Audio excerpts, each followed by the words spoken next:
Hello students, today we shall study about active and passive voice in grammar. First of all, let us see what is the voice. What is the voice? Voice क्या है? आइए हम इसको पहले देखते हैं, ठीक है? चलिए देखिए. Voice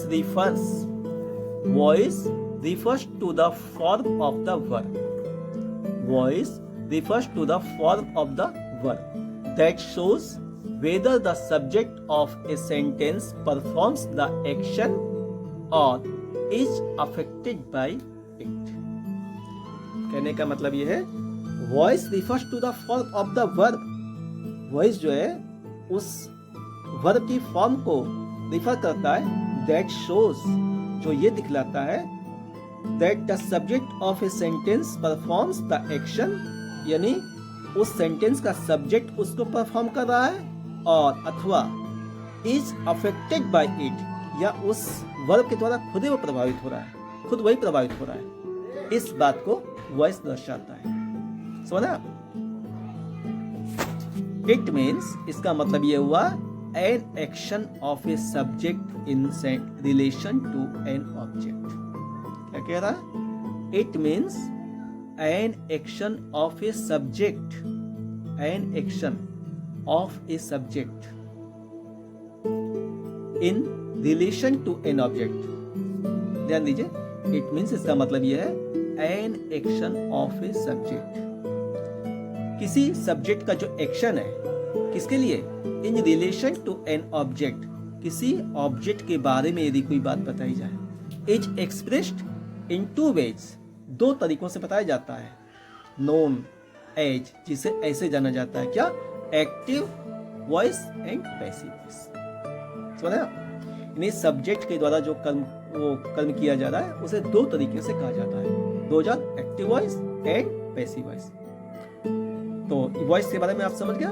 किसी भी सब्जेक्ट के द्वारा कही गई बात को, मतलब जो ऑब्जेक्ट के लिए वो कर रहा है, जो एक्शन कर रहा है, उसको दो तरीके से व्यक्त किया जाता है. दो जान, active voice and passive voice. Example ले लीजिए. I write a letter. I write a letter. इसका सब्जेक्ट क्या है?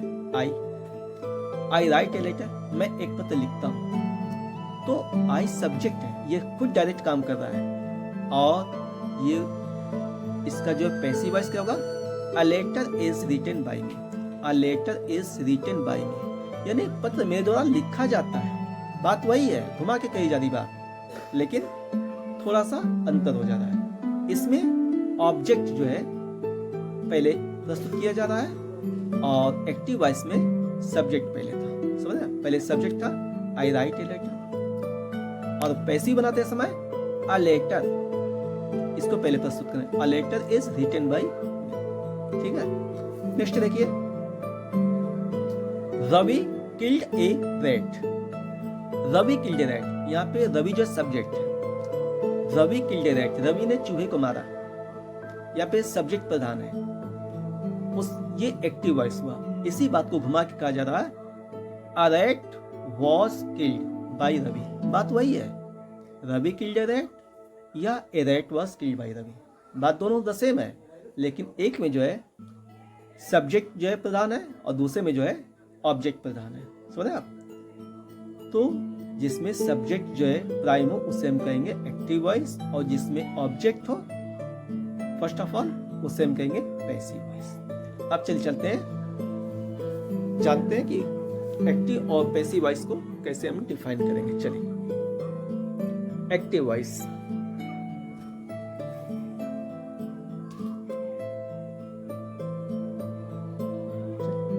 When the subject of the verb, ध्यान दीजिए, when the subject of the verb is the doer. When the subject of the verb is the doer of the action. When the subject of the verb is the doer of the action, then it is said to be in active voice. जब जो है कर्ता doer हो, subject doer हो किसी action का, तो उसे हम जो है कहेंगे ये एक्टिव वॉइस. एग्जाम्पल ले लीजिए. Rita cut the cake. Rita ने केक काटा. The cat killed a mouse. बिल्ली ने चूहे को मारा. इसमें देखिए सब जो है सब्जेक्ट जो है डूअर है. नेक्स्ट चलिए, Ajay wrote a letter, Ajay ने पत्र लिखा। आई शैल राइट ए लेटर, मैं एक पत्र लिखूंगा। Rohit reads a book, Rohit एक किताब पढ़ता है। आई एम रीडिंग अ बुक, मैं एक किताब पढ़ रहा हूँ। इज रवि प्लेइंग क्रिकेट, क्या रवि क्रिकेट खेल रहा है। Why did you buy a novel, तुमने नॉवेल क्यों खरीदी। तो देखिए इन सब में जो है सब्जेक्ट जो है डूअर है, समझा, सब्जेक्ट जो है डूअर है।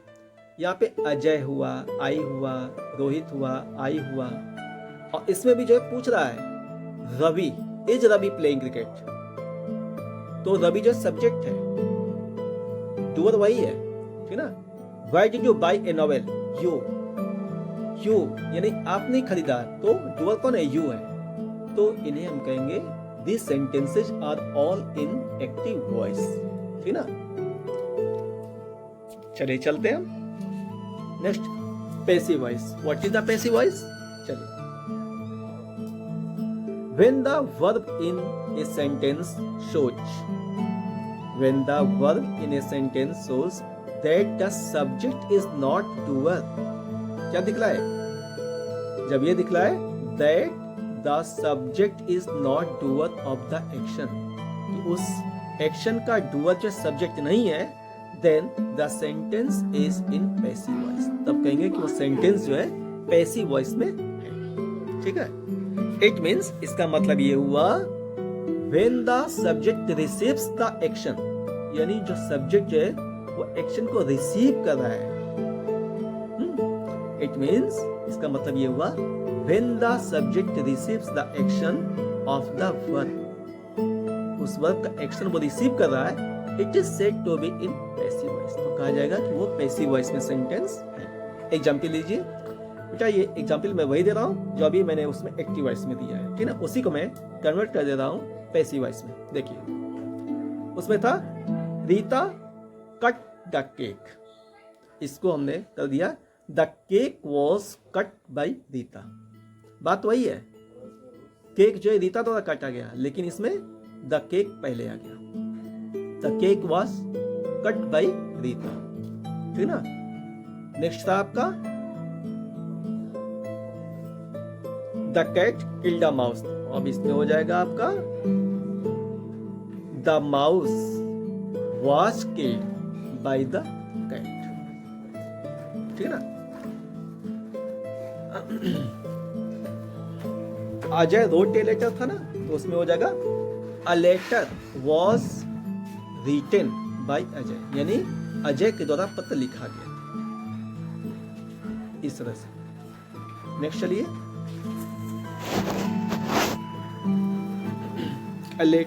क्या है, आई से लाइट ए लेटर ना, अगला था आपका फोर्थ, आई से लाइट ए लेटर, देख लीजिए फोर्थ था I shall write a letter, यह है ना, इसका हो जाएगा आपका a letter will be written by me, a letter will be written by me.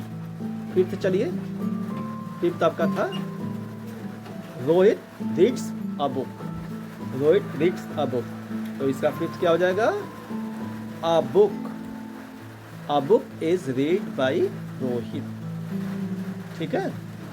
Six चलिए आप, सिक्स वाला है आपका I am reading a book, I am reading a book, इसका जो पैसिव वॉइस क्या हो जाएगा, इसका पैसिव हो जाएगा a book is being read, a book is being read by, ठीक है।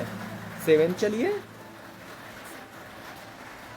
सेवेंथ वाला है आपका is Ravi playing cricket, is Ravi playing cricket, इसका हो जाएगा आपका is cricket being played by Ravi, is cricket being played by Ravi, interrogative में बनेगा, लेकिन सब्जेक्ट को हम लास्ट में ले आएंगे, ठीक है।